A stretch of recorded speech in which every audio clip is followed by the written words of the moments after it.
This is the Emporium Smoke Shop. It is in the Del Mar Loop area of St. Louis. This has been a magic kind of place for smokers, a staple for 28 years. I mean, look at all this stuff.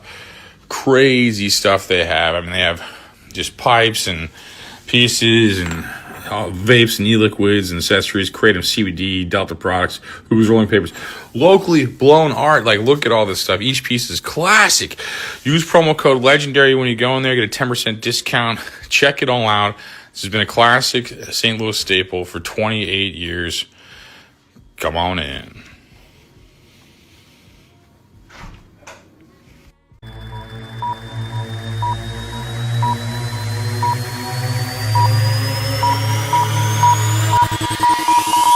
You know about rolling down in the deep. When your brain goes numb, you can cut them into freeze. When these people talk too much with the shit in slow motion, yeah, I feel like an astronaut in the ocean. What you know about rolling down in the deep?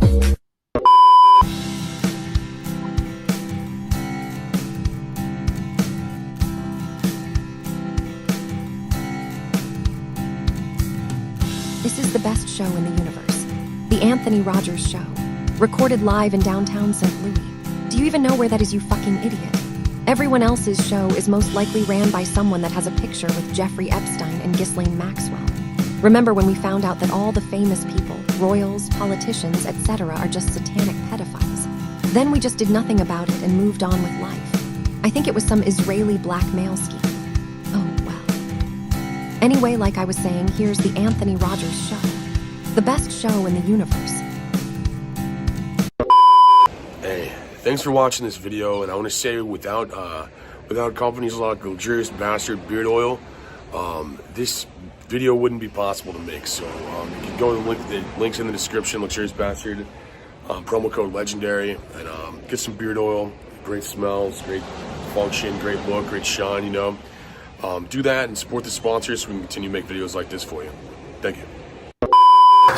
Alright guys, the moment we've all been waiting for. You've already seen that on this podcast. Please put your hands together for Anthony Rogers.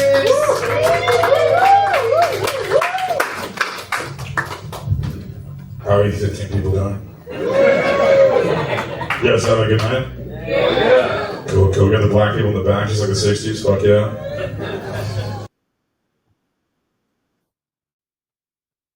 And like everybody know ain't no party like a Diddy party, so. Yeah, that's what's up. Yeah. Yes, sir. Damn. Look at that asphalt. Residential Asphalt Services. Call Dan today.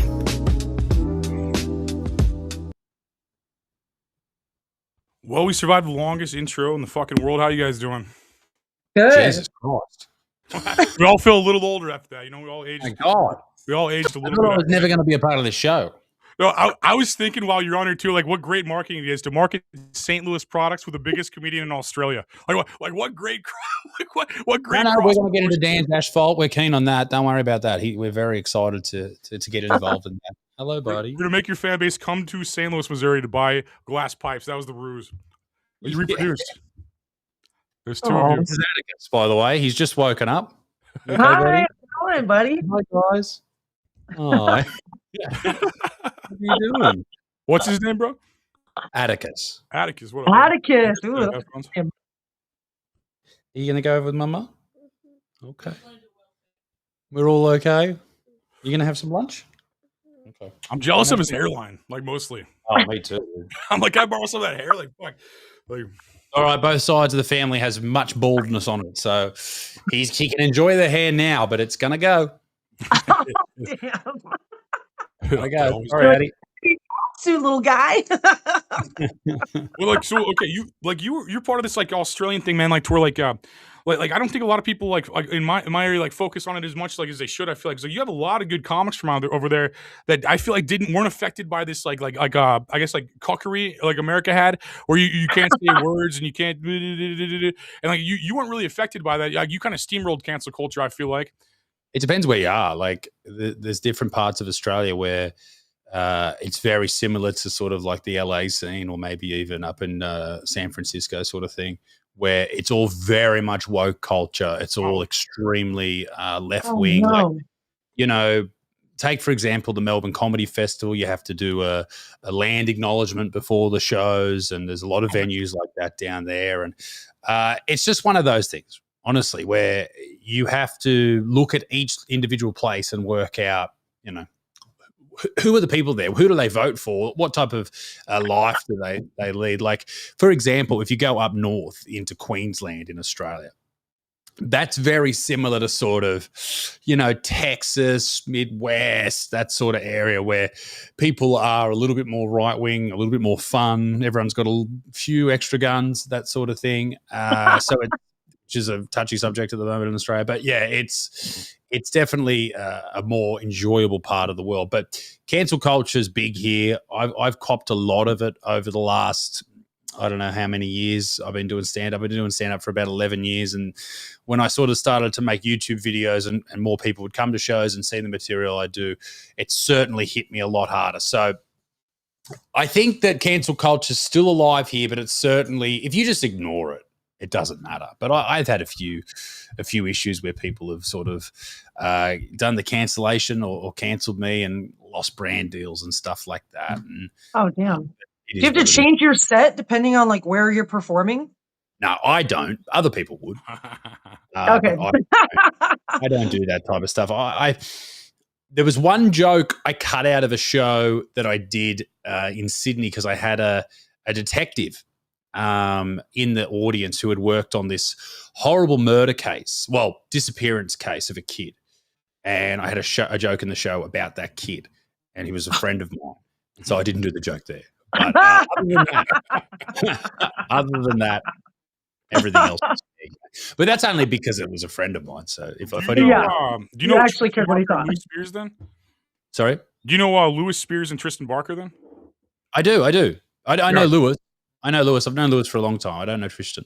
You don't know Tristan? Okay, Tristan was like this dude who basically like he dressed up like a troll and then took off the troll costume and he was dressed like Adolf Hitler and punched a current affairs guy in the face. Right. Do you remember that story? I think I do. What happened to him? Where does He's one of my where friends. He's hilarious, dude. He's just fucking just funny. I don't think he cares about entertainment, but he's funny. Like, Okay. Because Lou came with him. He was Nebs, like in Tristan Barker's little face beef thing. Mm. Where he like made fun of the Janaski. What was that boy band, the Janaski? No, I remember this. I don't know how I remember this, but I do. It was like 10 years ago, and it brought me to your country's culture because I thought that was the funniest shit I've ever seen in my entire life when I saw Tristan Barker do that. And then that's how I found you, and then found like y'all. You know Lane then too, the rapper, Saint Lane. Oh, Saint Lane. Yeah, no. I know Lane. Yeah, absolutely. I'm good friend. Well, but Lane and I were good friends a long time. I haven't seen him in a long time, but he's doing well. We exchange pleasantries on Christmas. That's about it. But I have a lot of love for Lane. He's a good dude. So you know him okay, that's crazy. I didn't know you knew these people. Yeah. So those guys are all like. I mean, your country has a lot of good art out there, and I think like Lane's a great rapper, and I think like Louis Spears and like Tristan are some of the funniest guys ever. I've never met Louis, but I know about him through Tristan. But that's some of the funniest people I've ever seen in my life. Like I just like the cultural differences are just hilarious as fuck to me. Like how a guy like you just came out of Australia. Like you seem more American than I do. I feel like you're. I mean, we're heavily influenced by American culture here. Like, obviously, all the movies we see, the Australian movie industry is terrible. The only dudes that are doing anything or have done anything good out of Australia at the moment are the Raka Raka brothers. You know those guys. They've done two feature films. With, I can't remember the production company, but they're horror films. Okay. And they've done Bring Her to Me and something else, another one like that. Anyway, some of the best films of the year. I'm sure they got nominated for massive awards in Hollywood too. Like they're doing amazing stuff. But they started on YouTube. They started with like a lot of.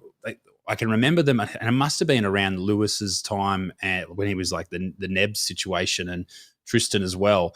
They were doing like pranks with dressed up as Ronald McDonald.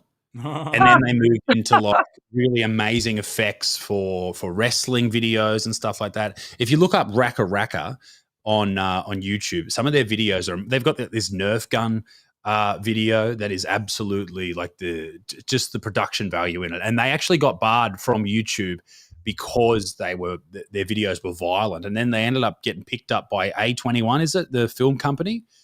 A21, whatever it is, a big film company. They work with all these people, and they're doing amazing stuff now. So there's actually some decent films coming out of Australia, but it's been a long time coming. So they're doing great. But the comedy industry here is pretty cool. You meet a lot of really interesting people. A lot of the guys, even on like shows like Kill Tony, there's starting to be a lot more Australian guys on Kill Tony. Nice. Hey, That's awesome. Frank, how you doing, brother? Is this Frankie McDonald, our weather guy? Yeah. Yes, They got a blizzard conditions headed for Regina, Saskatchewan, Moose Jaw, Saskatchewan, Swift Current, Saskatchewan, Saskatoon, Prince Albert's going to bring so much high winds and heavy snow tomorrow in Saskatoon, Saskatchewan, Regina, Saskatchewan. Then it's going to head towards Brandon, Manitoba, Port Arthur, Manitoba, Port Prairie, Manitoba, Winnipeg, Manitoba. Then a massive blizzard is going to work its way to Timmins, Ontario on Thursday, and Thunder Bay and all those places. And Kapuskasing and Hearst, Ontario is going to bring so much snow and very strong winds. And Kapuskasing, Ontario, Hearst, Ontario, and Timmins and all those places.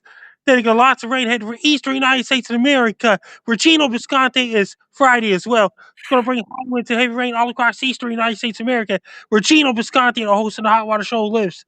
And that's going to hit Nova Scotia Friday overnight and the Saturday morning with high winds and heavy rain. Then it's going to be getting colder on Saturday evening as well. And right now in Sydney, Nova Scotia, it's going to turn really mild on Wednesday on December the 17th. And I'm doing great over here. Here's Charlotte Street in Sydney. Nice. What about Australia? It's getting really hot in Australia, bringing a lot of large hail and severe weather up in northern Australia and eastern Australia, like Brisbane, Australia lately. And their summer starts on Sunday. And then for Cargill, New Zealand, Edendale, New Zealand, and Riversdale, New Zealand, Wallacetown, New Zealand, and all those places. What about and Newcastle? That's where I am. Starts on December 21st. And Walton, Yukon? Newcastle. Newcastle. Oh, Newcastle, Australia. Yeah, you got the word on Newcastle. And did you hear about this? That South Africa is getting really hot weather lately. A lot of rain and thunderstorms going on in Congo, Congo, Zimbabwe, Zambia, Namibia, Northern Namibia, and Angola, and all those places. And did you hear a lot of rain and thunderstorms in Central America, South America right now? Here's Charlotte Street in Sydney. Australia is basically Africa, so he's right. Like, yeah, we apartheid, etc. And I'm showing you Sydney, Nova Scotia right now. Some of your best work. Is it snowing? Is it snow on the ground? It's Canada. It's always snowing. It never. It's snow on the ground, and that means for Florida had snow in the end of January last year, last winter. Oh, last year. Yeah, probably. Early in January 2025, Florida had snow in northern Florida. No, you're right. I remember that. What's California had like 50 right now. California had the biggest event in California is so much powerful winds caused a lot of fires and Santa Ana winds, destroyed a lot of neighborhoods outside of Los Angeles. Back in January 2025, it was really bad. Fuck yeah, dude. So do you know who Isaac, the comedian Isaac Butterfield is? That means how are things so far, Butterfield? Good, thank you. How are you? Isaac Butterfield. I'm doing great so far. Fantastic, mate. I'm glad to hear that. So we got Canada, Australia, and America on this stream right now. We got 3 countries. I'm in Sydney, Nova Scotia right now. And Sydney, Nova Scotia, I'm showing you, Isaac, I'm going to show you Sydney. Yeah, I'm near Sydney. I'm about 2 hours north of Sydney, in a place called Newcastle. No, he's in Sydney, Nova Scotia. Sydney, Nova Scotia, Canada. Here, Sydney, Nova Scotia. Yeah, no, I didn't think you were in Australia. It's not snow. Okay, fair. It's snowing in Australia, bro. It's very hot. Every time I see Frankie will be out there in June. He's got the same hat and it's snow everywhere still. And like June, it'll be like it never stops snowing wherever he's at. I feel like. That's Sydney, Nova Scotia, not Sydney, Australia. I'm in Sydney, Nova Scotia, Canada. I've never been to Canada. I've never been. I've been to America about 5 or 6 times, but I've never been to Canada. I'll have to go. They're very polite. Anthony, you've never been to Sydney, Nova Scotia yet? No, I've only been to Vancouver. I've only been on the west side. I haven't been on the east side. You might try to get to Sydney, Nova Scotia at some point. Deal. We'll do the weather reports live from there. We'll just, we'll look at that street. We'll get that. We'll go live from that street you're on. And like, And did you hear? And did you hear about this? And things are going great so far. And this is the last Anthony Rogers show before Christmas. That's true. And Hanukkah. Didn't Hanukkah already start? I think. I can't keep up. I don't know. That's what someone told me. I have no idea. And things are going great so far. And things are going really well on my side. And Missouri's going to get warmer or colder and fighting each other in Missouri as well. Then you got the really dry air in California. It's supposed to be a lot of rain and flood in California around Christmas Day. In Southern California, what part of California? And if you hear about this in like places like Los Angeles and all those places, they're in a dry spell right now, causing St. Anna winds in Los Angeles. It's been a lot of snow squalls in northwestern Japan. And Sapporo, Hokkaido, Japan had a lot of snow back on Sunday. Not Japan. Well, I tell you what, I didn't know all of this before I came on the show, and now I do, and I'm happy. I'm pleased that I was invited on this beautiful program to hear the weather reports in Japan and South Africa, and now I know it all. So my day will continue. That means that a lot of rain and wind in UK, Wales, Scotland, Ireland, and Dunkirk, France, and all those places. Snow up in the mountains in Norway, rain in the coast areas in Norway, snow up in the mountains in Finland and Sweden as well. And in northern Chile, it's really dry right now. Northern Chile, and lots of rain coastal areas in southern Chile. Snow up in the mountains in southern Chile. Their summer starts on December 21st. Slightly cold in Chile. Ah, interesting. Chile is a different country down South America. That's great. Awesome. Well, thanks, Frank. I appreciate it, man. If you want to follow my social media, my blue sky is at Frankie MacD, and my link tree is Frankie MacDonald, and my Reddit is FrankDonald1984, and my threads is at Frankie MacD1984, and my X formerly Twitter is at Frankie MacD. My Facebook is Frankie MacDonald. My Instagram is Frankie MacD1984. My TikTok is FrankDonald1984. My Clapper is FrankDonald1984. My Twitch is FrankDonald1984. My Snapchat is Frankie MBCD1. My YouTube channel is Dogs and Wolves. Merry Christmas to all listeners to Anthony Rogers Show and Anthony Rogers and Nikki Knightley and the guests on Anthony Rogers Show. Merry Christmas and Happy New Year. Best of luck to you. I'm Frank Donald. You're listening to Anthony Rogers Show. I'll see you on January 6th. Merry Christmas to the Anthony Rogers and the listeners of the Anthony Rogers Show. Merry Christmas and a Happy New Year. Merry Christmas, Frankie. Happy Oh, yeah, Frankie. That was the most hyped weather story of all time. I feel hyped after it. I feel like I just like worked out or something. I got all. I didn't know he was going to come in and then leave. I thought he was going to be here for the whole show. Oh no, he just stops in and does the told me weather that. I thought that was going to be the rest of the show. I was like, Jesus fucking Christ! Like, good on you, Frankie. Thank you, dude. But you know, my special's coming out next week on YouTube. I got to talk about it. Dude, that would be funny as fuck. Just like have him talk the rest of the time. No, that would be funny. Oh my god! You're too cool. No, you're too cool. He's just going to talk over us the rest of the time, okay? So sit tight. No, you're a legend, man. I wouldn't do that to you. No, Frankie's a legend too. Frankie's probably the most famous weather guy on earth. Like he has like a shit ton of people on Instagram, YouTube, all that too. He's honestly, he reminds me of being a kid. And that's why I like his energy. Yeah. He reminds me of just being like, lovely dude. I was just scared he was going to be here for the. I know. I see you. You're like, what the fuck did I get myself into? I should never answer my camera's out of focus. Look out of focus. You were in Austin around the time. You were on Uncle Laser's show right before I was, I think. So you know Uncle Laser too, then? Yeah, I know Laser. He's a really good dude. He's very nice guy. I was lucky enough to meet a lot of really cool comics whilst I was in down in Austin not too long ago. Is that better if I sit back like that? Austin's fucking weird, right? It's like just a bunch of homeless people everywhere and shit. I can see you. Yeah, maybe you look a little more in focus. I see you. It's I had to turn manual focus. It's a whole thing. Anyway, Austin's really cool. I really like Austin. It's a really fun place to be. It's just the comedy scene. Like to compare it to like Australia, like we just don't have the ability to do shows. Like it's because we only have 26 million people here. Like unless you're in a capital city, you can maybe, if you're in a capital city, you can probably do like 1, 2, maybe 3 shows a week, like just like little spots. But you know, you can't do much more than that. Where I live in Newcastle, you can do 1 spot a week, maybe if you want to do an open mic, or there might be 1 paid gig somewhere. Otherwise, you got to travel. But you know, you got Austin, you can do 3, 4, 5 spots a night if you're willing to travel. I ran into Laser. He was at where was he? He was the Creek in the Cave or wherever he was, and he was going, "Oh, mate, I'm gonna go.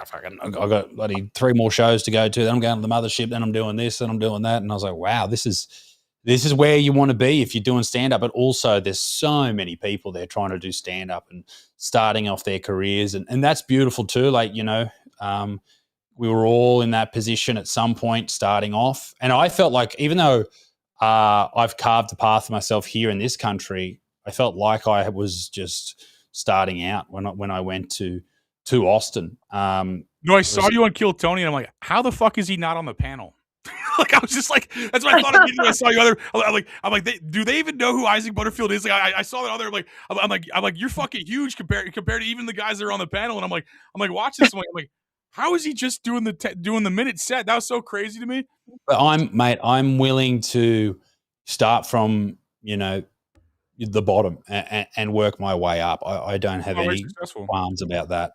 That's why we're successful. No, it's awesome. Who's that other guy? That fighter and biker guy. He's Australian too, I think. Oh fuck, I forgot his name right now. He was on there too, and he wasn't on the panel. I thought that was weird as fuck.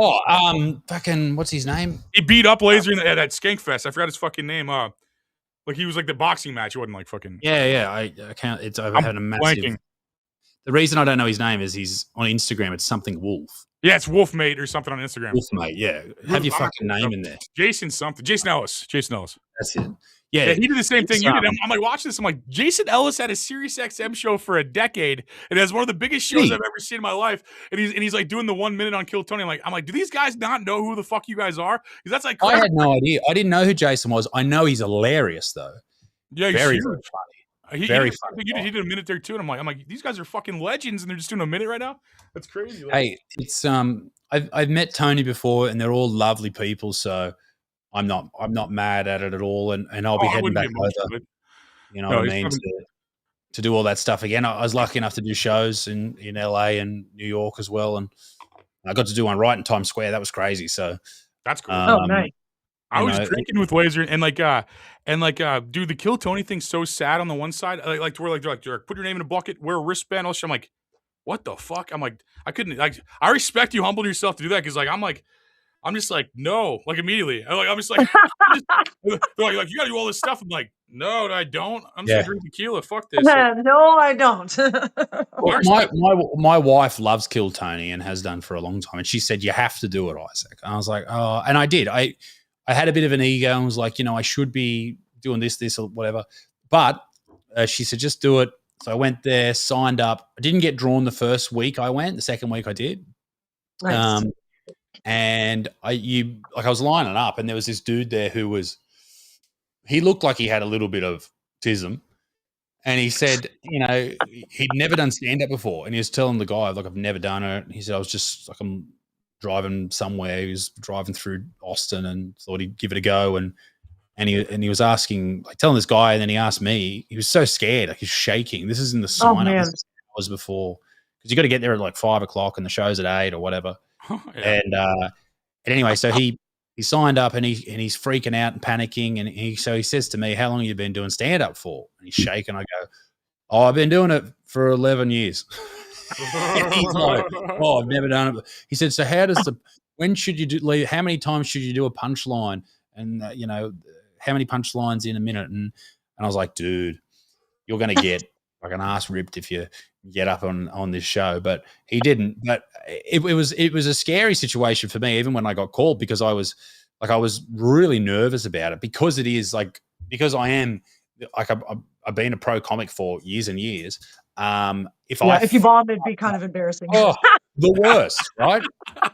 Luckily, I had an okay set, and it was all fine. But I was a bit drunk and stuff, and I very rarely get really drunk when I get on stage. Sometimes the only time I've ever really been truly pissed was in Perth. I was drinking doubles of like some sort of whiskey, and because I go to my drink a lot, it must be like a nervous thing. Like I went through like 4 doubles on stage, and I did like an hour and 45 minutes. It was fucked. So anyway, it's it was great to do that. It was fun to do that. Got to do plenty of other shows in town, but there are so many people there, like the sign-ups and stuff. I don't know if you've done any like sort of open mics or whatever there, because I didn't really know anyone when I first got to Austin. I knew Laser and I knew a couple of other people in town, but that was it. I'd talked to David Lucas before, and so he helped me out with a few ideas and stuff of where to go. And then I just went on the Austin comedy page, and I was there with one of my friends, Ben, who's my opener in Australia, and we just went and just sort of, saw how we went, sort of thing. Signed up. If we got in, we got in. If we didn't, we didn't. But it was great. It was a great experience. I look forward to heading back to America in the early part of next year, and I love it. I love it. It's such a great country. I actually took my mate Ben to the Austin shooting range, and he shot an AK-47, the first gun he's ever shot. So, first time he fired a bullet was AK-47 in America. That's a wild first gun to shoot. He couldn't believe. He loved it too. He was very nervous beforehand, and then after he'd done that, he was just like, "This is the best thing ever." I was like, "Yeah, it's fun. It's fun shooting guns." I mean, as long as they're not shooting at a person, unless they break into your house, then maybe that's different. Well, we're at a bit of a crossroads right now where a lot of people want to have guns. They want to have the ability to have guns because there is, over the past 6 months or 12 months, there's seemed to be, if it's not an actual increase in gun violence, it's certainly an increase in reports or media coverage. And then after the massacre that happened on Sunday in Australia at Bondi Beach, people, and which was the most hectic thing I've seen in a long time. That was it's crazy to see, old mate standing up on the bridge and just firing shots off like he's in fucking Call of Duty. It was Did a bunch of people die? I briefly heard about that, but I didn't really read anything. 16, 17 people, kids, just randoms on the beach. Well, not randoms, Jewish people on the beach. They were at a Hanukkah celebration, and first night of Hanukkah. That's the only reason I know that Hanukkah started. I don't know. I've got one Jewish friend. He's in America, but everyone's pissed at the Jews, man. Everyone's pissed at the Jews. Yeah, it's weird they use guns. All they had to do was use ovens, right? They should have they said the ovens go to waste. It was a hot day too, so apparently the Jews melt. But it was crazy to see that, and I was watching it in real time too. So I think they were shooting for 20 minutes before the police killed them. So whoa, oh yeah, it's a hectic thing. There's all these. One guy tackled one of the guys with the gun and then held him at gunpoint, which was crazy. And then when these two gunmen got out of their car, they had to park quite a fair way away because the parking's terrible. They had explosives in the car, the whole thing, and they got out of their car, and these two Jewish people, these old couple, in their 60s or whatever, they were walking to the beach celebration area. It wasn't on the beach; it was right in front of the beach, nice little shaded area, whatever. And the dude grabs the gun, sees the guy with the gun, grabs it, and starts wrestling it. They both died. The wife and husband, Earl died. Little 10-year-old. Oh, mate. A Holocaust survivor died, 85 years old. So do you think if more people at the beach had guns, that they would have been safer from the people? I mean, yeah, but also this is the problem with guns, right? When everyone has a gun, there's always that potential for everyone to use the gun. I don't know. I love guns. I enjoy guns. I don't know if I want everyone having a gun. It is a bit scary. There's a lot of crazy people around here that shouldn't have guns. There's a lot of people we don't want having guns. And you can't really. For sure. Yeah. But also, there's a lot of crazy people in cars too. They drive past a group of people. If you walk in the city and you're walking along a road and everyone's traveling, 30, 40, 50 miles an hour, how easy is it for someone to just slightly turn their wheel and take you out? Totally. You just hope that people don't do that. And it's the same with knives. There was a stabbing in Bondi in Sydney, actually a year and a half ago, same area where this shooting was. And an Australian guy just was off his meds, off his head, crazy dude, just went and stabbed another 15 people or something. So that's a lot. Massive, big, a lot of people to stab. My God. He literally, say you were at the mall, just ran from shop to shop stabbing people. It was insane. So Like, Wow, that's the same in the UK with knife crime. Like, it's crazy people. It's the mental illness. It's the yeah. radicalization. It's the Well, all mental of illness, I feel like, has gone up dramatically in the last like 20 years. It's like I don't even really remember hearing about mass shootings when I was like a kid. Like I feel like it's become like a bigger issue like God, more recently. oh, Like there sorry. was a mass shootings in the 60s and the 70s and the 80s. Like I don't know, it's just a weird phenomenon that's like I feel like there was caused by mental illness. Yeah, I mean, there was one in Australia in 1996, and that's why we had all the guns banned. Okay. In 1996, there was this guy called Martin Bryant, and he went down to what is an old convict. So people who came out on, like, they were prisoners on ships from England back in the day. They built this, I think it was a settlement or it was a jail, I think it was a jail actually. Anyway, and then it turned into like sort of other things over time. And anyway, it was famous for being this place you'd come and visit. It was a tourist attraction. And in 96, he went down and killed 35 people. And what's crazy about that, and listen, this is up on Rumble, so I guess I can talk about it. There's a lot of conspiracies about that, about how many people he killed and the amount of headshots he had in comparison to these two gunmen on the weekend here in Australia, where Martin Bryant killed 35 in an area that didn't have that many people. Like, it's not a crazy amount of people. And then these two killed 16, which was a massive number, but there were so many people there, and they were I think it's like Bill Cooper's like Beyond a Pale Horse, where they basically make all these like semi-automatic and automatic weapons like readily available. So then they get all these tragedies happening. So then the public is like begging for their rights to be taken away. And I think it's like an orchestration. Basically, they're could be a like, just take my psyop. guns and rights because people might die. You know what I mean? Like, just take all my freedom. I'll live in a cage and be safe. It's just like that's just the dumbing down of the entire fucking world. And like the 5 people that run the world fucking hate us and want to kill us. And they want to. You know what I mean? That's how I feel. Yeah. Like America's like the last country where it's just like shut up. Definitely. I mean, it's like it's the last country like that, and like we're very similar, I think, too, because I think you were. Or there could be people that are like MK Ultra. You know what I mean? That are just like sleeper agents that like get triggered and don't even remember that they were like MK Ultra. You know? And then heavily publicized, and then you have like Sandy Hook kids on like TikTok, like I was in Sandy Hook, and like I'm gonna stop guns, and I'm like in my head, I'm like, you're the only person I shouldn't listen to because you couldn't stop a shooting in your own school. Like, I mean, like, to be honest, I mean, just like basically, like, why would I listen to somebody that couldn't stop a shooting in their school? And also, like, the only footage you actually have is Columbine in America. You have 1999 footage, this grainy footage from Columbine, because that was the real shooting. That they realized how everybody reacted to it, and they used that to take away our rights. And then they stage them all the time too now, because like. Nothing says Sandy Hook's real like suing Alex Jones for billions of dollars. No, trust us, we're real. We're going to sue you because you said we're not. It was just like, it's like, I mean, it's all, in my opinion, it's all theater basically to make us beg to give up our rights. Yeah, I wonder, like, because people said that after a lot of people are shouting false flag about what happened here. And really? I think it's Mossad. A lot of people think it's Mossad. They think that Israeli people paid the people to shoot the Jewish people. Too. I have no idea. I'm not fucking there. I had nothing to do with it. I'm just going off the media files I saw. But there's definitely people talking about that online, and a lot of people really angry, and I get that. But one of the things I've always wondered is, are things like this, because a lot of people say it's all planned by the government, like, it's all created, or do they just have something like this and then go, okay, let's look at the positive. We can take guns off people. We can do this. We can do that. They wait for the strategy and then could be a little bit of both. Could be a little bit of both. In 96, the government, he was coming into government. Well, he was looking to get elected, I think. John Howard. He was like basically running for prime minister here, and this tragedy happened. It either happened immediately before the election or just after, and he like cemented his massive long reign as prime minister by doing this massive thing. And people were like, yes, take them off us. We can't be trusted. These people can't be trusted. And again, I get it.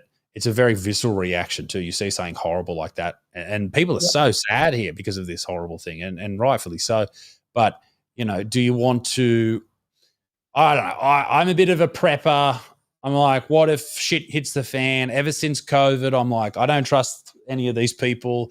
It's not that I don't trust the politicians themselves. It's whatever's sort of, the old deep state sort of thing. I don't know. Yeah. I don't know. No, it's very real.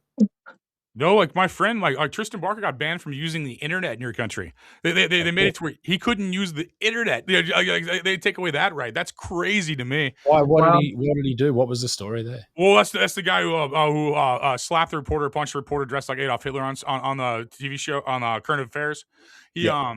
he like said, "I'll fuck you with scissors" in German and got away with it. And they aired that, and then he slapped the guy in the face, which I think is fucking funny to be honest. But he was like, I think they're more mad at him using the internet to build up a following like you did, and then he would make fun of all the tragedies, like how you have empathy. He would fake like he doesn't have empathy as a character, and then basically Right. just do and just be like fuck this person and fuck this person. You're only sad because TV made you sad. And like to me, fucking funny. But I was a kid when I saw it. It's like he's like different now, but it was just like a. Like as a fan of like teenage art, he was like a teenage punk rock kind of guy. I feel like, I guess it depends on what situation you're in. If I was on stage, I'd make a joke about Bondi, 100%. Right. But there's a difference between being on stage, being a piece of shit as you stand up, your character, whatever you want to call it, or actually what you truly believe. I feel there's and it changes back and forth too. Like if you say that I'm a character when I'm on stage, yeah, sometimes, other times I'm not. I'm being really me. It just it ebbs and flows. I'm like a bipolar person, or borderline personality disorder. I swap back. So we shouldn't trust you with guns. Is that what you're trying to say? No, you should not. But yeah, it's. I don't know. It was crazy to see it, like watching it on X the other day in real time. Blew my mind. But it was the same thing when Charlie Kirk got shot. That blew my mind. Yeah. Not as much as. Oof. But, Again, that's another perfect example. Like, what the fuck's really going on here? Like, did his wife kill him? Like, how come she has no tears when she cries? Like, what the fuck? Well, yeah, I don't know. I thought at the start, that was like sort of her stoic mindset. And now I'm like, just take some time off. You don't have to. Surely you've got enough money. You don't have to keep. But maybe it's keeping. I like to play devil's advocate. Maybe it's keeping her grief at bay. Maybe she's feeling attached to him doing those things, or maybe I haven't seen any authentic grief from her. Like, yeah, I don't know. It's weird. It's so weird. That whole thing's weird, and everything we see is weird. You know what I mean? Like every tragedy we see, like people are breaking it down frame by frame, 3 seconds after it happens, and they've got conspiracy theories immediately. And I love conspiracies. Like I sometimes believe, I think everyone takes on the official story at the very start, and then as the media continually reports on it, they start to sort of fall away from that official story. Like we all did that in Australia when we saw some things happening, like happening live on X, on Twitter, and then that night it was being reported on the news, and you're like, no, that didn't happen like that. That's not actually true. There's one guy. Speaking of violence, we're gonna do an ad read for Andrew Tate's fight real fast. Like, get ready, fight fans, on December 20th. The biggest crossover boxing event of the year drops live from Dubai on Rumble Premium. It's Misfits Mania, the fight before Christmas, headlined by Andrew Tate, stepping in the ring against heavyweight champion Chase Demore for Misfits Boxing heavyweight title. This isn't just another bout. It's a global event with stacked undercard and all-out action you can't miss. Tune in to exclusively on Rumble Premium and witness drama, power, and the most talked-about clashes of the year. Mark your calendars, December 20th, because Misfits Mania is about to deliver fireworks sign up today. It always sounds authentic when you read something. But you have a special coming out too, right? Like you have I got brand new comedy special coming out on it'll be Sunday in America, this coming Sunday. What's it called? So it's called Public Enemy. Cool. So it sort of tells the story of the last couple of years of my life where my wife and I, we had a baby. I got cancelled in the middle of having a baby, got taken to the Human Rights Commission here in Australia for a joke, and it details all of that. So there's a lot of horrible words, there's a lot of mean things said, but it's a good time, I think, and I think a lot of people really enjoy it. It was filmed at the State Theatre in Sydney, which is a beautiful old building, so it's really, really cool. And it's my first special in, I think, since 2019, so it's been a long old time. Or maybe 2020. But yeah, COVID put a bit of the kibosh on that, and there's been a bit of a wait between now and then. But anyway, it's out now. It'll be out on Sunday, I think you should check it out. I think it's very, very swell indeed. I will check that out for sure. I actually like a comedy a lot. But what is the ethics community? What did you say? Backtrack a little bit. What was you had to go to the ethics? What now? I'm sorry. Okay, so I made a joke about Aboriginal people. Now, Aboriginal people are in every country. It basically means indigenous, right? They're indigenous to Right. that land. They're always Aboriginal. crying. What they say about you? What they say about your words? They what? Well, they're always crying. What they say about your words? Oh, I disagree. They're very, everything's good. After they beat me into submission, I actually agree with them. After I cannot several legally lawsuits, comment on it. I think they're the perfect people. Very big fan I am. No, They always have stuff on their face, like they look like pencil drawings on their fucking face and shit. And then just no like, comment. And I might do a land acknowledgement before I continue. And anyway, so they basically said that I said this joke about I'd never seen a transgender person who was Aboriginal. Maybe they're hard to spot because all the ladies look like dudes. That's all I said. And so I put that up as a clip on TikTok, and it went viral, but in like the worst way. Like I think it started off like it got maybe 200 or 300 like likes on TikTok, and it was all like people who followed me, and they're like, ha ha ha ha ha. And then it just exploded. I was like, Jesus, it's got a lot of views. And I looked at it, and I'm just getting absolutely smashed in the comment section. You racist, you horrible person. Then like everywhere, and all the media's talking about it. And people are writing these articles saying, oh, comedian does intentionally offensive joke. I'm like, yeah, that's whatever. And then I eventually, some guy tried to fight me at my local coffee shop. It was a whole thing. And a fight at the local coffee shop. Like you're a big guy. How big was that guy? I'm 6'8". He wasn't as big as me, but At the coffee shop I was thinking he probably wasn't as big as you. Yeah. He was. I was sitting down. My wife was heavily pregnant at the time. I shouldn't have been hiding behind her, but she saved me. Anyway, You used her as a human shield. Yeah, well, two humans. They both protected me. So they, I basically got served. I received this letter or a manila folder, not a manila folder, a manila envelope in the mail. My postman delivered it to my door. He goes, "What's this?" And it was from the Human Rights Commission of Queensland, Australia. And they said, you've had one complaint,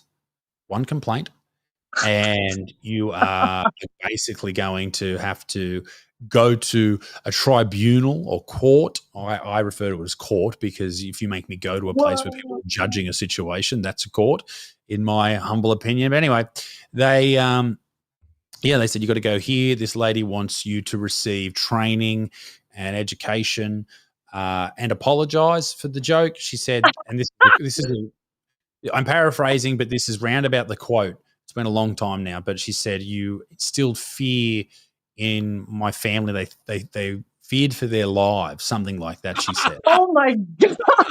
Like, it's crazy, man. And that's fucking insane. It's fucking insane. It is so insane. It is so crazy. The natives on every continent for our lives. The natives on every continent need to take the L already. It's like, sorry about all this enjoyable land, but shut up. It's like, holy fuck, that's crazy to me. It's like, just no. And like, people just didn't get it. Like, even my own family, like my dad was like, you understand why that's offensive? I'm like, yeah. He said, you should learn more about things like the stolen generation, where white people went in and basically stole the kids and put them with white families. And I said to him, that's, it's obviously horrible to steal kids away from their families. And he said, you know how offensive that is. Would you still do a joke? And I said, yes, of course I would. No, that's the whole point. Anyway, I agree. So I say to these guys, listen, I can't do that date. I'm not going to fly from New South Wales to Queensland. It's like an hour and 20-minute flight or whatever it is. I'm not going to fly there. That's ridiculous. What, under my own, I have to pay for it as well? Oh, okay, do I have to pay, I got to pay for lawyers. I got to do all this type of stuff. I asked my lawyer. He had no idea. He was like, I don't know what this is. I don't know what they can do. I was like, am I going to go to jail here if they find me guilty? He goes, I don't know. Are they going to fine me? I don't know. Because there was no sort of, there's no test case. This hadn't been sort of, and it still hasn't, because a year and a half later, they withdrew the complaint. Now, obviously, as a YouTuber, I made fucking 400 videos on this. So I think they were just seeing me going, yes, another video. Every time they updated the story, I was like, yes, another video.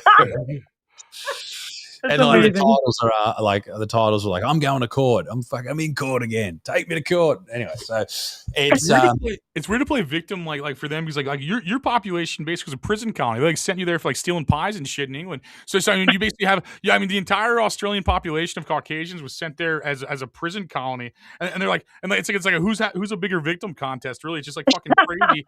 And then the natives are so fucking insane in your country, dude. Like to be honest, like it's just like and then they are here too. I went to like a South Dakota spot and they're like just mad at me for being white. I'm like I actually like it. I love when people don't like me. So it's like a fun vibe, you know. It's like it's like a weird thing. It's like when the fuck are they going to take a loss? yeah. You know what I mean, it's just See, like I grew up around a lot of Aboriginal people, and I never saw like this. Obviously, I understand like racism, and it's not very nice, etc. But it's not very. I would assume racism isn't very nice. I like that. It's not. Well, it's not. You can't argue with me on that. It's not. That's a great line. That's a great line. And I, we'd all make fun of each other, not just based on race, but we just made fun of things, and that was how I dealt with it, and that's how I went to stage. And man, it's one of those things. But I've had a lot of weird sort of cancellation things. I had the premier, which is the governor of Tasmania. He wanted me banned from that state because I made a joke about a jumping castle tragedy where these kids died. I've had even back in 2018, they wanted me banned from the Melbourne Comedy Festival because I made a Holocaust joke, and like the whole Jewish community wanted me, dead, and like they hated me. And then there was a joke about the Christchurch massacre where like 32 Muslims died, and then that was really scary. I got 60,000 DMs in 24 hours. That's crazy. All angry, no tits, just angry. No tits. No tits. Just angry. Not even angry tits, just death threat. Take angry tits, but yeah, no, just angry people, and yeah, so that was very, very full on. But anyway, it is what it is. It's one of these things, and you just got to sort of deal with it. And I enjoy offensive humor, so that's me too. That's why I like you for the reasons they hate you. You know what I mean? I'm like, that's why I like me. That's how I feel. I like your vibe because of that, man. I like that you don't back down and like shit like that. I mean, yeah, man, I hate that fucking cuckoldery, man. Where it's like everyone's just like the biggest victim contest, crybaby bullshit, like century. That's like what it feels like. It's just like well, I'm a bigger loser because I'm unemployed. I don't like this. I don't like this. You have to listen to me because I'm a fucking loser, idiot, retard. I mean, it's just like that's basically what it feels like. It's like holy fuck, dude. You know what I mean I like and like they're like. I like how their only thing in their life that's bad is racism. Like that's if racism is your biggest problem, you live in the first world. Welcome to the first world. If you complain about being insulted because of like how you're perceived and stereotypes, grow the fuck up. Grow the fuck up. Yeah, I mean, I feel like even when people are actually being like, or if people really look at it, the actual racism never gets called out. Like there's genuinely hateful. Like realistically in Australia, we are a lot more racist to like Asian people or Indians as you should than be. We are. I'm sure. Sorry? I said as you should be. I agree. Can't drive and they smell. Allegedly. Allegedly.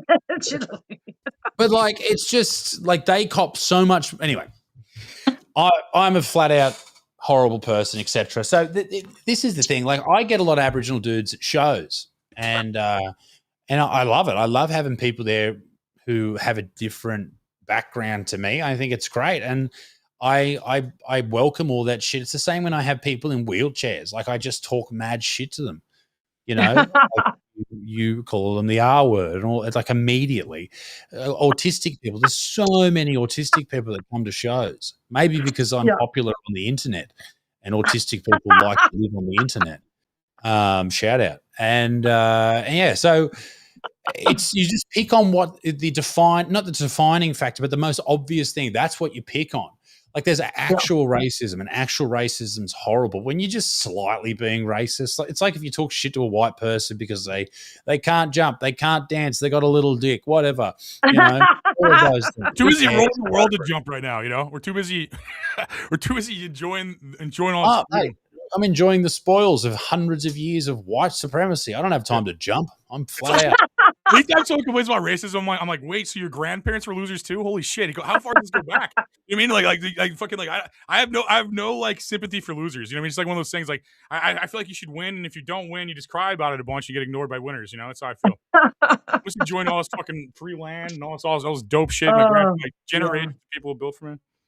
So they ended People are up too dropping the sensitive. case, and that was it. So, but yeah, it is a problem in Australia. Free speech doesn't exist here. It's not. We don't have it in our constitution at all. It's not protected, and so we sort of run into those problems. Like, if not in this show, I don't really have any Jewish jokes in this special, but I do worry about next year's show. I've got some Jewish stuff in that, and I'm worried. That's going to get you, bro. Be careful. Well, there's so many, but like obviously people get angry. They get angry, but I'm more worried about the actual police, you know. So yeah. Anyway, it is what it is. That's wild. The Jews strange got times we're living in. Well, sorry, what? I was just saying it's strange times we're living in, especially as comics. It's like, what can we say? What can't we say? I go back and I watch like old stand-up comedy, and I'm like, God, this shit is so just not. I mean, no one could get away with this shit like today, and it sucks because I feel like comedy was so much better when it wasn't filtered. You know, like people could just say whatever the fuck they wanted, and no one really got that offended about it. It was fine. Like Dave Chappelle, it's like he made fun of every fucking race. He didn't give a shit. Like no one was off topic. Like that's why it wasn't really racist, because he just made fun of everybody. Like it wasn't like he picked on one specific. I guess now his shit is picking on like trans, which is still really hilarious to me. But like, they deserve it. Chappelle's kind of gay and boring. Stop complaining. I don't know. It's just that's a whole other fucking topic. But like. I like Chappelle's show, man. Like Chappelle's show is like one of the most well-written shows of all time. But now he's just like he's like an old dude telling stories with cigarettes. It's like he's like, oh man, when I was funny, dude, like all this shit happened. I'm like, holy fuck, dude. It's like I can't listen to like somebody's like grandpa tell me stories. It's like holy fuck, dude. I can't do this. I can't sit through this. I can't do this. I don't know. I don't watch a lot of stand-up anyway. I'm around it too much, and I'm just like, ugh. Well, it's like you have podcasts. Do you listen to podcasts? I never listen to a fucking podcast. I mean, everyone's like, what's your favorite I might podcast? listen to if like Rogan's got like a scientist or someone on, I'll listen to that. But that's probably about it. I also in the car when I'm driving, I listen to kids songs now because I have a child. Oh yeah, because you got a kid. And so like my Spotify rap the other day was just like the Wiggles. the Wiggles. So yeah, there's no time for anything else. It's just the Wiggles. But how many kids do you have? There's no wiggle room. How many kids do you have? Just one. That's enough. I had enough, mate. That's enough. You got a strong bullet, man. I was like intimidated. I'm like, man, I need a hairline again. I remember the glory days. Mate, yeah. People have been. It's funny with the algorithm on YouTube. Like I've been getting a lot of comments like, I haven't watched you in like a year. What happened to your hair? I was like, dude, what do you think happened? I'm 32. You're like, I had a kid. Now I'm bald. Fuck you. It's like, because I had heaps of hair, but it was just a receding hairline. It was just going back on the sides, and it looked ridiculous. And I was going to the barber, and I'm sitting in I got a baby at home, sitting in the barber waiting for these Lebanese dudes to stop talking in a made-up language and cut me hair, and I'm waiting there forever. So I just said, I can't do this. So now I bought a shaver. I just do it myself. I sit out the back, put a little YouTube video. Done. Yeah. Laughing. Done.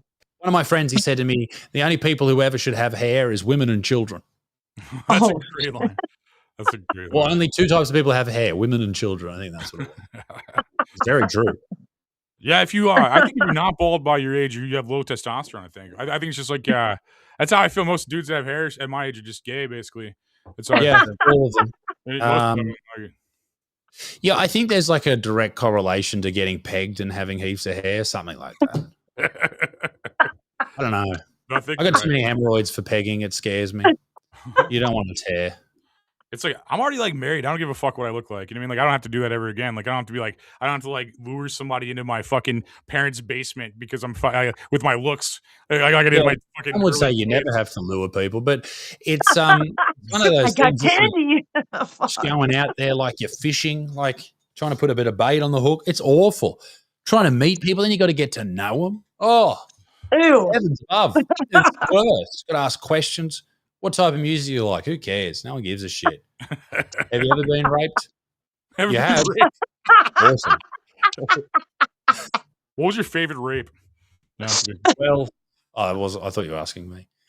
I once had a girl, well, not a girlfriend. She was like a lady friend, and she told me whilst we were doing the actions that her auntie had died that day. What? That was the most insane thing anyone had ever told me whilst I was. She just kind of slid that in there. I was like, "What's wrong?" She goes, "My auntie You died." better fuck me harder. My aunt just died. Yeah, I know. I was getting kind of hard just hearing her aunt died. I'm like, fuck, I don't even know her aunt died. I'm like, this is what do I do here? Fuck yeah. Tell me more. How'd she die? How did she die? What was her cholesterol? Yeah. So I'm glad I don't have to do that anymore. It's very nice. It's good to be. No, it is great. Being married is the greatest thing on earth. How long have you been married? I've been married for 3.5 years. Fuck yeah, man. No, it's the best thing. It's the best thing. Have you like basically like legally made somebody hang out with you all the time? Like, yeah. You're like, now you have to hang out with them all the time. It's great. My wife Claire is my best friend, and we do everything together, and we always have. Like we've been together for like 11 and a bit years, something like that. And it's awesome. She's fucking hilarious. She wrote not the Holocaust joke, the joke about the Christchurch massacre. She wrote that in the car. Oh shit! Does she do comedy?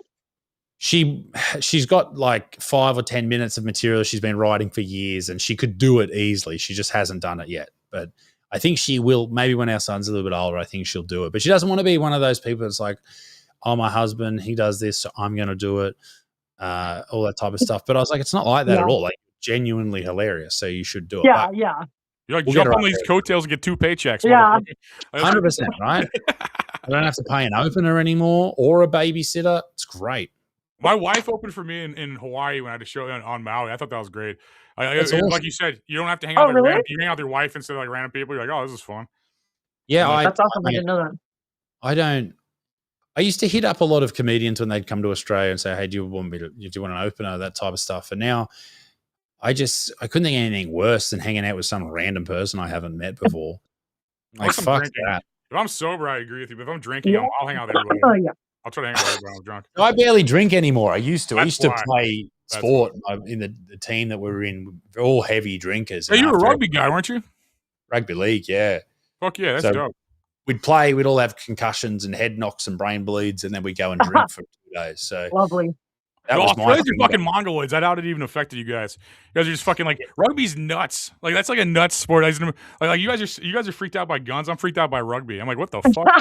Like, it's a dumb sport. It's literally like without like the thing about the NFL that I like is, well, you have the blockers when you're running, like someone can actually help you. But with rugby, they kick the ball off to you and you just run at the biggest fucking 130 kilo, 250 pound massive human as fast as you can and try and hurt them with your body.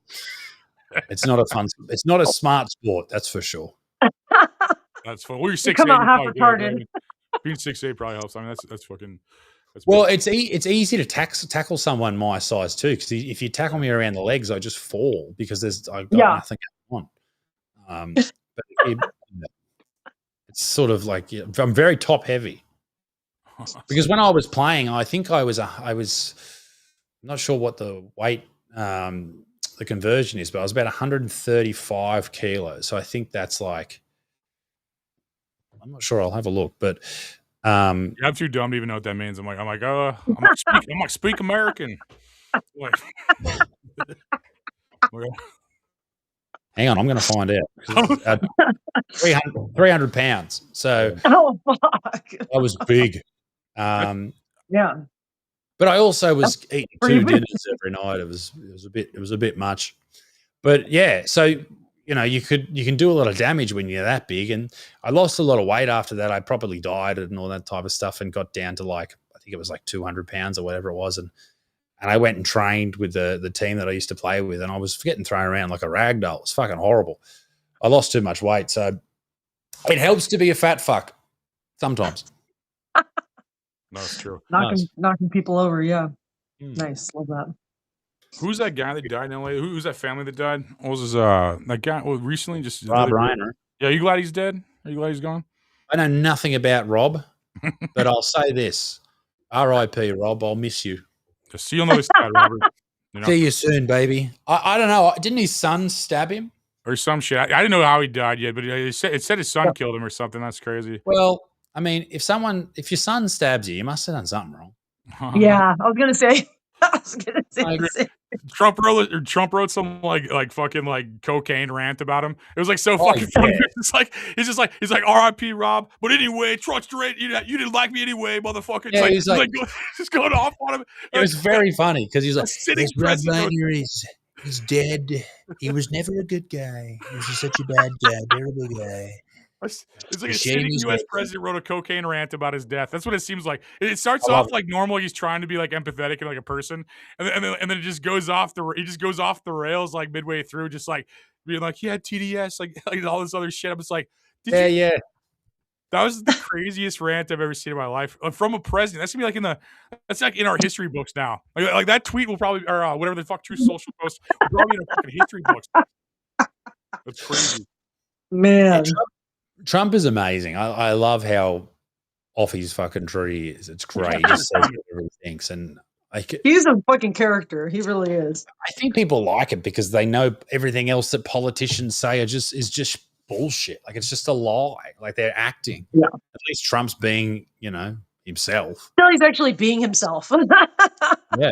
He's like the best comedian like ever. Like he'll just bomb Iran and make fun of it. I'm like, holy fuck, you're evil as shit. But it's funny. He loves it. He's like, they're all dead. He has like some name for the guy he killed. He like murdered the guy. He's like, oh, lazy Muhammad. Like fucking whatever the fuck. He just like murders the guy. And then if we call him Hopalong. That one leg.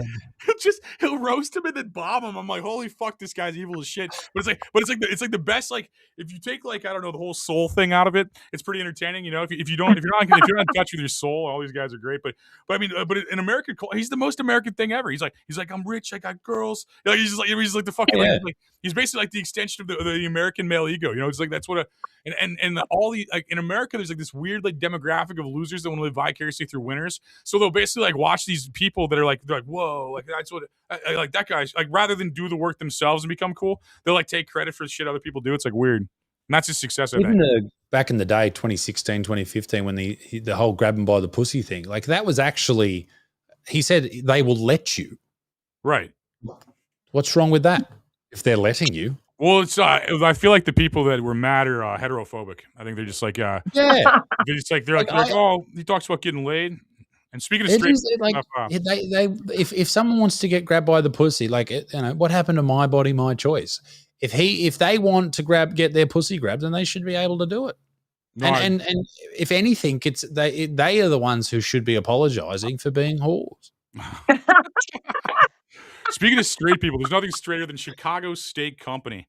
You know, this is the straightest, like, still scrambling for a Christmas gift. Many shipping deadlines have already passed. Here's your lifeline. Chicago Steak Company. Head to mychicagosteak.com/rumble. Code RUMBLE. They're still shipping for Christmas, and shipping is free. Hurry, though. Slots are filling up fast. Gift your loved ones the top 2% beef in America. USDA Prime and Premium Angus. Hand-cut by master butchers. Marbling so good it hits a pan, fills the whole house. That buttery meat goodness. You know the one. Spend $229 and they'll throw in 6 free ribeyes plus free shipping. That's $240 for premium steak on the house. Your gift shows up in a black and gold packed box. I don't know why it's a sell point.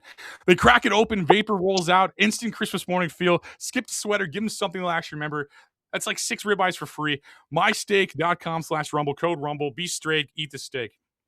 Bam. Nice. You've done Congratulations. Bob's Box Company, who's doing. Dude, I know. Like, it comes in a black and gold box. Rumble Like, ads. I'm like, I'm already sold by the 6 free ribeyes. You don't have to tell me how it gets here. I don't give a fuck. Exactly. It comes in a box made of cardboard. Very good. You're doubling my money. That's what I want to do. You like that's what I care about. Like $240 worth of steaks. Oh shit. Dude, man, what a crazy time, you know? What a crazy time. Like so what do you think? Do you think America's a better country than Australia? Good question. I feel safer in Australia. Is it because it's home? Or because I'll tell you why. I don't know it well enough. I don't feel like it's home. Whereas, when you go back to your hometown or whatever, you feel like I'm secure here, sort of thing. If you've had a good upbringing or whatever. So I think that's the difference. I don't know. Like we were staying in Austin and East Austin, and the area like there was a lot of like women walking around with their dogs, and so I thought, okay, that's a pretty good sign that this is a safe area, particularly with a kid. But still, it seemed sketchy. Like there was a lot of like sketchy shit going on. Like there was just like, I don't want to sound racist here, but there was a heap of black dudes standing at the front of a gas station with their shirts off, and they all looked at me, and I was like, am I going to die? What's and they were just chilling out. But I don't know. I don't know what to think. I don't know what to feel. If I was in Australia and I saw that heap of black dudes, I'd be like, okay, everything's fine. They're just normal people. Well, I mean, hanging out by a gas station isn't normal, but it's relatively normal. But when you don't know, you've got no idea. And we saw this. There was this one homeless dude, white dude. See, I'm scared of everyone. He was sort of like chasing people around. Actually, no, that was in New York. I got swung at by this crazy white dude in New York at like 7 or 8 o'clock in the morning. I just got off the bus from New Jersey because we had to stay out there because this idiot booked my show in New York at the time the UN General Council was meeting. So a normal Airbnb, which was like $600 a week or whatever, $700 a week, whatever it was like $4,000. So I stayed in New Jersey anyway. That's a smart move. Yeah, that's a smart move. It was a really nice place. It was a completely Cuban area, and it was great. Pizza was amazing. Food was great. Anyway, we get there, and there's just this crazy white dude. And this is the thing, mental illness everywhere, just swinging at people. I'm like, fuck this. Like I used to love New York. I've spent not heaps of time there, maybe 3 or 4 weeks of my life there. It's awesome, but this time with a baby, I was just like, oh, nah. LA moved to Austin, and New York City moved to Florida. That's basically what happened. If you go to Austin or most of the cities in Florida, everyone in Florida has a Brooklyn accent now.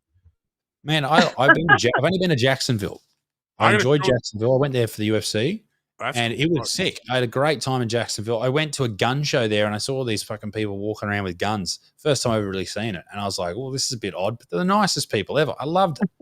Awesome. Florida's probably Australia with guns. It probably is. It's like your country with guns. Like the attitude of people. Like they have the same kind of vibe you guys do.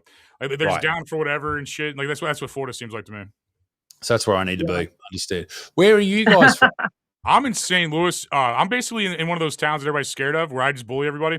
I'm in St. Louis, Missouri, which is like a murder capital or something like that. But I basically bully everybody here because it's fun. And then she's from Hollywood. She's in Hollywood. In Hollywood, there's a lot of crazy, psycho, homeless people walking around all fucking strung out on the Hollywood Walk of Fame. I went there 3 years ago. I've only been there. I've been to Hollywood a heap of times. I only gone to the Hollywood Walk of Fame once. It was terrible. Oh yeah, I'm like, why do people come here? I wouldn't even go there. I'm like, what are you doing? Like, I'm like, there's a crack pipe and a needle on the ground. Why are you bringing your kids here? Like, what? Yeah, what do you think? And that's the thing. People go there. They think it's going to be this amazing experience, and it is awful. Like, I'm going to see a celebrity. I wouldn't even out in where did we stay? It's very it's an Asian neighborhood out. Koreatown. No. Like it was about 40 minutes from Hollywood. Okay. Well, everywhere's 40 minutes from fucking Hollywood, but yeah. Anyway, it was beautiful because we'd stayed in LA a few times, and we stayed near the airport, and we stayed further in, and all that type of stuff. But this place we stayed, I can't remember the name. It might come to me. It was absolutely just lovely. We found a fucking tortoise walking on the road. Someone's tortoise escaped, an African tortoise. Not that I see color, but it was an African tortoise. ChatGPT told me, and it was just sort of. My wife went for a run, and she always runs into animals and shit or people. Like she found a dude around in Australia, like up the road from our house. He was just like passed out, drugged out of his mind, and she just took a photo with him. I was like, "What are you doing?" And she had to help because she's a lovely person, but awful. Anyway, yeah, she found a tortoise. Great place, loved it. Actually enjoyed LA for once, so that was nice. But nice. No, man, I've heard a lot about Missouri and St. Louis. It's a bit scary. People think so. I like it because no one comes here. Because I basically to be honest, I love it here. The people in the suburbs are terrified of it, and I live in I enjoy the perks of the towers with everybody being scared of being here. I enjoy the low rent, to have a rooftop pool. And I'm just like, you know what I mean? I'd probably worry about me more than the fucking poor people out here. I just bully them and shit. They're like, go off some money. I'm like, you got to fuck with them, dude. You got to raise them. You know, you got to dad them and shit. You got to fucking bust them to Memphis. That's what I do. It's like, I'm like, don't you have family somewhere? And they're like, yeah, I got family. I'm like, where at? And they're like, Memphis. I'm like, I'll give you a $60 fucking bus to get you the fuck out of here. You know, I'll buy them breakfast and bust them the fuck out of here. That's what I've been doing. So it's, I went to Hawaii a few years ago. I couldn't believe the homeless people there, like just the heat. And I understood the argument. They were like, well, it's always a nice temperature here. Like they're sleeping on the ground at Walgreens and shit. They're like at Walgreens sleeping on the grass and shit. I'm like, must be nice not have to pay for shit in Hawaii. It's fucking expensive ass island. They love it. They love it. Coffees and shit. What island did you go to? Main Island. Oh, okay. I went to Maui. I haven't been to the main one yet. But no, that's dude. Yeah, that's a fucking weird trip out there. That's the main on Honolulu. Yeah, Honolulu. I think so. Honolulu. Yeah, it's really cool. I had a great time there. How long's the flight from Australia? Is that? It's about halfway to LA, so it's about 7-8 hours or something like that. Okay, it's 9 for me, so you're closer. Okay, I didn't realize that. But that's it's basically in the middle of Australia and the US, so it's cool. I don't know if I'd go back there. There was not that much to do. I don't like flying over the ocean. But I feel like I don't know. I'm a bitch when it comes to that, you know. But dude, I'm so used to flying over the ocean now. Like you just sort of forget about it after a while. We've done that flight to LA like 7 or 8 times, probably 8. Well, it has to be an even number. It can't be. That would be odd. It probably 8 times now, and it's so long. It's just like, well, I've done it in coach twice, and it was terrible. The other time was in premium economy or whatever, but I did it in business once. I had points, so I did it in business, and business is the shit. But also, there was 3 of us, so I'm not paying for business class for 3 people. That's insane. So you check your family in the luggage and take business class. Well, I'm tall. I need the room. No, me not too. Tall. I'm fucking big too. Dude, 9 hours from here, man. It was like I fucking hated it the whole time. Everyone's like sleeping on this plane. I'm just like fucking like watching Forrest Gump, thinking about my death nonstop. I'm just like, if this crashes, I'm gonna have to swim for like 6 fucking months if I can survive the crash. And then I gotta fucking fight sharks and feed myself and fucking do all this dumb shit. I'm like, if anything fucks up, I'm completely fucking inconvenienced for at least 6 months. Oh, yeah. That's like how I feel the whole time. You're just gonna die. You just got to accept that you're dead. Ideally, but I don't know. I'm just you don't want to live in that situation. It's the same with like if an asteroid hits or a nuclear bomb goes off. Like if enough of them go off for a bad enough asteroid, you sort of want to die. Yeah, you just lay around, play dead. You're like, I'll just play dead till I actually. Yeah, die. Like you don't want to go through. You don't want to live through The Walking Dead. Why would you want to do that? No, I want to do that. I barely wanted to live through COVID, and that was hardly as bad. Yeah. I barely want to live through this. My life's awesome. I couldn't imagine being inconvenienced in any way all the time. No. It's like, you ever had a toothache? Fuck that. I'm ready to go. Like 3 people asked me to on the way here, and I'm just like, fuck this. Shit. I'm just like, fuck. Like, do you have any money? I'm like, fuck this. Like immediately, just like I fucking like. I'm gonna walk into oncoming traffic. Fuck this shit. Yeah. I left my e-bike in my office and went to go grab food, which is a fucking mistake. Not taking my e-bike. I walked to fucking get food. I come back, like, hey, you got any money? I'm like, yes. Like I have some. I'm like, no. Like it means like every fucking time.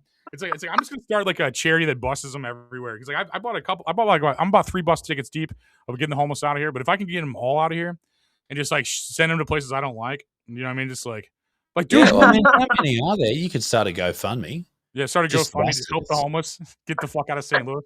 Like we're gonna do this thing where we bust them all to Austin with the rest of them. It's Where did they do that? Didn't they do that in Texas? Does that? No, Texas buses them to Austin. That's where I got the idea. Texas bus that's why there's so many homeless people in Austin because like, but rest of Texas is like fuck you, you're poor, and like mails them to fucking mails them to Austin. So I started just like mailing them individually. I started like buying their breakfast and like being like, yeah, you want to go somewhere? And they're like, yeah. I'm like, yeah, I'll Uber them to the fucking like the Amtrak and shit and send them to Memphis. I think there's like levels to it, right? Like if someone's just down in their luck, okay, help them out, get them back on their feet. You know, if they're addicted to drugs and they want to get off them, that's great. Come in here. Yeah. But some should just be shot. Like there's a point where you just go, mate, you're beyond help. Like what are you doing? Are you enjoying life? You're running around in fucking denim jeans. It's 120 degrees. One one guy got out of jail and he was in jail for like murder or something like that. And I'm like, here's a phone, here's a fucking job, here's this. Like some of them, like if he didn't have family, he didn't have family to get back on his feet. And I'm not God, I'm not judging him. He has to deal with God when he dies, not me. So I'm just like fucking like you're out of jail, so you paid your time. Like here's this, you know. And then other guys are just retarded and just like want shit all the time. Like this guy walked up. Yeah, they're just like leeches. Like they don't actually want to do any work to like fix their life or change. They just want like other people to like give them a handout and like feel bad for them. And it's like, dude, I don't want to help you. Like if you're not gonna like do anything to change. The ones that bring their entire bedroom to the side of the street. It's like fucking move your bedside table, you weirdo. Like what are you doing? This one guy was like, you should help people. I'm like, when's the last time you've helped someone? And he like froze up. He's like, I'm like, it's just so weird. And like, they're not used to, because I'm from the suburbs where like most of the people in the city are like what you call like cucks. They're just like kind of like wimpy kind of cucks. And like I'm from the suburb, which is like, where we just like make fun of everybody and just bully literally everybody. And I come out here. So we add that to the city of St. Louis. I feel like my energy is cleaning up St. Louis is how I feel. I feel like I'm just like just me being here, walking 4 blocks to here. We're like being out past whatever time everybody's scared. Everyone leaves at 7 p.m. here. It's now 10 p.m. here, basically. So like people just like, you know what I'm trying to say? It's like people are so scared of this area that like you have to take it back. You know what I mean? Like I feel like it's for the taking. Like I'm trying to buy office floors and shit. I'm in an old bank right now. Like I'm in an old fucking like this building funded the first World's Fair in America, and it like built like all this other shit. And it's like I'm trying to restore this shit because like I'm like the energy of an old bank is great for business. Like I'm just on the second floor of an old bank basically, and it's good money, energy. And the guy that owned this place originally in the 1800s was the only guy who's ever been mayor of St. Louis and governor of Missouri at the same time. And then they went after him for tax evasion, and he paid it in cash. I'm like, I love this motherfucker. I mean, I'm like, I get fucking amped hearing about him and talking about him. I'm like, that's what I want. That's what I want my town to be like. It's like I don't give a fuck about the losers. You know what I mean? They're like, oh, I can't afford bread or I can't afford eggs. I'm like, you're a fucking loser. Your genetics are weak. You know what I mean? That's like how I feel at this point. It's like if you can't figure out food, fuck off, die. Go fuck off. I'm fat in a recession. It's called natural selection, guys. This is where you should throw in an ad read immediately after that rant. Speaking of food, Chicago State. I just feel like don't you feel like that's like are we just gonna be sympathetic towards everybody that's a fucking loser forever? Or are we just gonna start winning? You know, that's what it feels like to me. It's like I don't give a fuck. I don't have winner's remorse. I don't give a fuck. I'm the richest motherfucker in my family. I'm the richest motherfucker in my town. I don't give a fuck. I mean, like I feel like that's how I feel. And other people are like, oh man, it's really tough out there. I can't. It's Trump's fault. I can't afford bacon. I'm like, no, you're a fucking loser. It's why you can't afford bacon. You know, that's how I feel. I don't know. What are your thoughts on that, Isaac? Are we on the same page with this? Like, fuck the poor? You know? Well, I've been working with homeless off the streets, donating my time for the last decade and a half. No, not really. Fuck them, honestly. Make a stronger fentanyl, whatever. Take them out. Like, give them stronger fentanyl. You know, give them something. Give them something. Give them acetaminophen. They'll overdose on that before they will on fentanyl. It's dangerous stuff. It's mate. It's you know. Obviously, it comes down to for a lot of people, mental illness and drugs and terrible mix. Definitely. And you know, realistically, it probably comes down to, for most of the homeless people we see, awful parents, and that's why I take what I do with trauma. Like I take what I do with my baby very, very seriously. So we spend he's at home with us. He doesn't go to daycare. We spend a lot of time making sure that he grows up as a well-adjusted human being, because there's so many things, little things, big things, all that type of stuff that can go wrong in a young person's life that will ruin it for them and everyone around them for the rest of the time. So yeah, it's such a horrible thing, but also it is. There's so many people out there. You know, it's not up to you or me or anyone else to fix that shit. It's survival of the fittest, and it's good to help, but also at a certain point you just go, you know, well, that's unfortunate, but it is the way it is. Yeah, Yeah, it's like I'll help when I can help and stuff, but also, I mean, like even this is all most of this is in jest. I'd help people when I can and stuff like that. But I mean, Boston Mouth's probably the smartest thing you do for our town. I mean, it's like I don't want to fucking gladiator that motherfucker. He doesn't deserve that. I'm not the judge, you know. But it's like go be a loser over there. You know, it's like go be a fucking loser. We're winning over here. We're winning. You may know the story. I don't. What's the story with all the sanitariums that were closed down, all the mental hospitals that were closed down in like was it the late part of the early part of the 20th century sort of thing? All That's of a those. super sketchy subject because, like, yeah, there was like they had all these mental homes and then they had all these orphans at the same time. It's like they put all the parents in the mental homes and then the kids all were like, where did all those fucking orphans come from too? Like there was so like, dude, no, that's a weird, sketchy situation. I don't know, to be honest, man. I read a lot of about that. Because they had massive orphanages, right? Like, and they were all like, "Where's those big orphan buildings full of little children?" All those kids get sex trafficked now. Oh, you're probably right. And that's why we've got to bring more Jeffrey Epsteins into the world. He really loves a good orphan. R.I.P. Jeff. R.I.P. You know, R.I.P. Bring back the big fella. If you're up there hanging from the rafters, I mean, if he really is dead, allegedly, him and Charlie Kirk have a bunch. Yeah, it's. I don't know, man. It's a crazy thing, but I remember hearing some sort of conversation that, you know, ever since they shut down all those mental hospitals, that like the homeless populations across the United States just exploded because all of these people were no longer receiving. They're not being treated or medicated or being taken care of. Like a lot of these people cannot even take care of themselves. That's why they're on the street. Like they're schizophrenic, they're hallucinating, like they can't function in society. Like they need to be on medicine, but like people that are like that, since they're so dysfunctional, like being able to like get on Medi-Cal, a lot of them don't even have an ID. Getting on Medi-Cal, getting on medication is like difficult. It's like almost near impossible for them to even like, they need someone else to do it for them, you know? Yeah. And if you're out on the street and you don't know where your next meal's coming from, as if you're going to take your antidepressants or your antipsychotics at the same time every day, you know, for the next 6 weeks. Exactly. It's not going to happen. And, you know, you have your sort of homeless camps or your a hotel or whatever, but, you know, you can't bring your dog, you can't drink alcohol, you can't do this. There's all these rules. And then you're taking away someone's freedom to do what they want to do. And that's a whole nother thing, you know, to feel safe.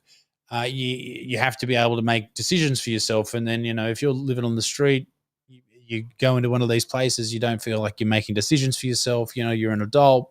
And if you're not in a good mindset or a good headspace or you're fucking crazy, you're not going to do that. So, so many things that, you know, that can't be just fixed with charity and these churches who do these things.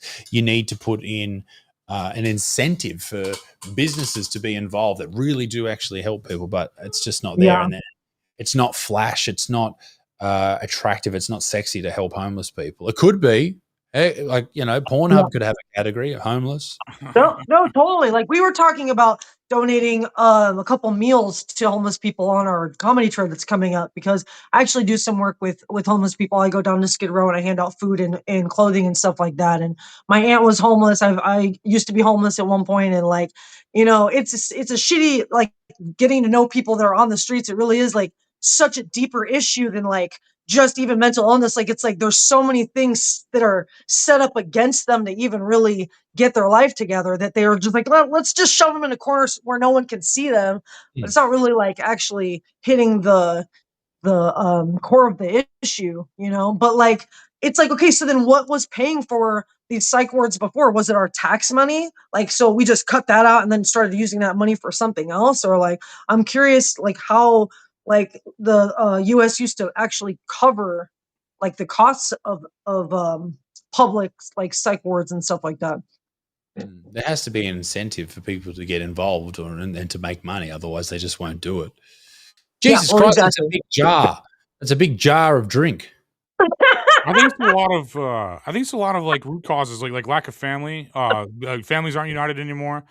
I think I think the American dollar has no value. I think jobs are complete bullshit. Really, I mean, we're three very lucky people that kind of, I know we worked their asses off probably, but I'm saying like lucky in the sense like I don't see either any three of us having to like wake up at like 6 a.m. to work in a factory or some shit. You know what I mean? Like a lot of people have to do, and like God, I mean, no, I'm just saying like we're in the entertainment sector. And we're very blessed to be in that. I think. I mean, granted we worked for. I mean, Isaac and Nikki both obviously worked for this, but I'm just saying, like, still, it's lucky on top of it because a lot of people, I mean, aren't easy. I mean, I like me, man. I can't. I get paid so much money the 21st from YouTube. I mean, and just random shit. I'm just like, I'm like, I don't have to do anything ever really. I could sleep. I could probably sleep. I ate like last week. I just ate edibles all week. I didn't even fucking leave my apartment. You know what I mean? So it's like, and I'm just saying, like, I feel like that's a blessing, and most people can't do that, and I have to remember that because I'll just get caught up in my bullshit and be like, man, so many people have it so much worse. Where they, you know what I mean, like, I don't know that many people that could literally do nothing all day. I'm just ambitious. I don't really have to do anything though. You know?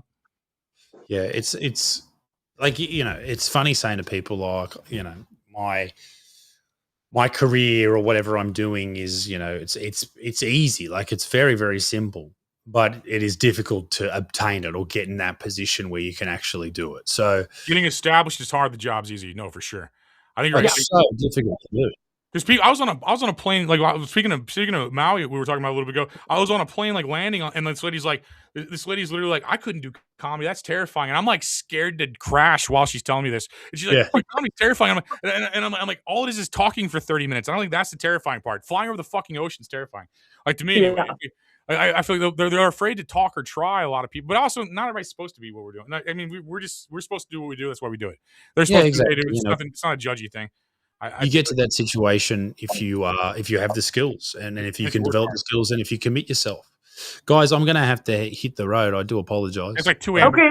Hey, question. What platform is your special on where people can find it? YouTube. It'll be on YouTube next. It's going to be on YouTube? Okay, cool. Isaac Butterfield. Yeah, it's he's fucking hilarious. Like, a lot of his videos are great. Sorry, I got hyped up. You're an absolute fucking legend, man. Thanks for even coming on here, man. I know it's like 2 a.m. Thanks for coming on. Appreciate you. No, I appreciate you, man.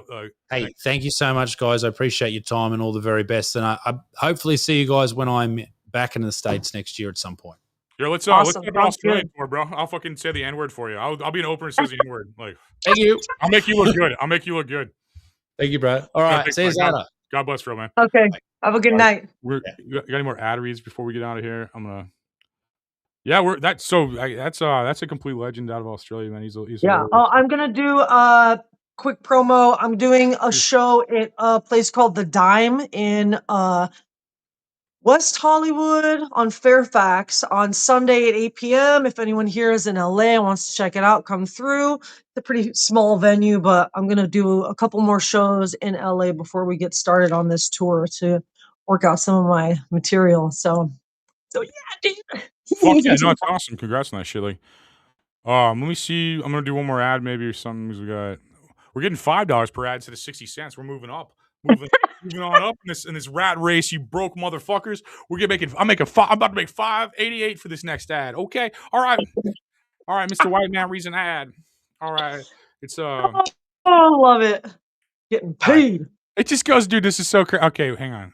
I already fucked up this ad because, like, the read's weird. I want to share a quick story about farming and family support this channel. 8 years ago, their brother returned from Afghanistan. I'm already out. I don't need the $5. Anyway, thanks. I'm already out. That's a no for me, dog. It's a no for me. But all right, what else? What else we got? Cool. Dude, we have 600 people watching from my clips channel. My main channel is fucking my main channel is banned for like a couple more days where I can't upload a video or go live. But Anthony Rogers, youtube.com/Anthony Rogers Clips has almost 700 people watching live right now. I love you motherfuckers. Fuck yeah. I love you motherfuckers for even watching this. Hell yeah. That's amazing. Rumble watching as we're featured on Rumble. If you found us on the front page of Rumble, fuck yeah, Rumble. I love you, Rumble. And thanks for fucking making my dreams come true, you sexy motherfucker. Hell yeah. And then what else? We got 198 people on Twitter. I mean, these are moderate numbers for YouTube and Facebook. Because usually I have more on YouTube and Facebook, but 198 on Twitter. I barely advertise the Twitter one, so that's like crazy. I mean, you guys are finding us and like fucking, I appreciate it. And come on tour and like Charlie Kirk. I'm sick of being alive. So if you could on stage, I go out like my hero Charlie. I'll give you the location. I'll give you the time. I'll give you the coordinates. Okay. Yeah, do I have the flyer on here? I'll give you. Yeah, if you want to shoot me, make sure to go at one of these. Let me pull it up real fast. I want to be like Charlie. He's my hero. So if you could shoot me on stage and take me out of my misery. There watching. Oh, maybe his death was fucking fake too. I don't know, dude. I don't know what to think anymore. I don't know anything. That's what I realized. I mean, with AI and all these fucking like ways to fucking fake videos, I don't know. I mean, do we know? It's like I don't know anyone who was there and saw that shit. Like maybe it wasn't even real, dude. Look at this. Are you fucking kidding me? This is how big the flyer is. Are you kidding me?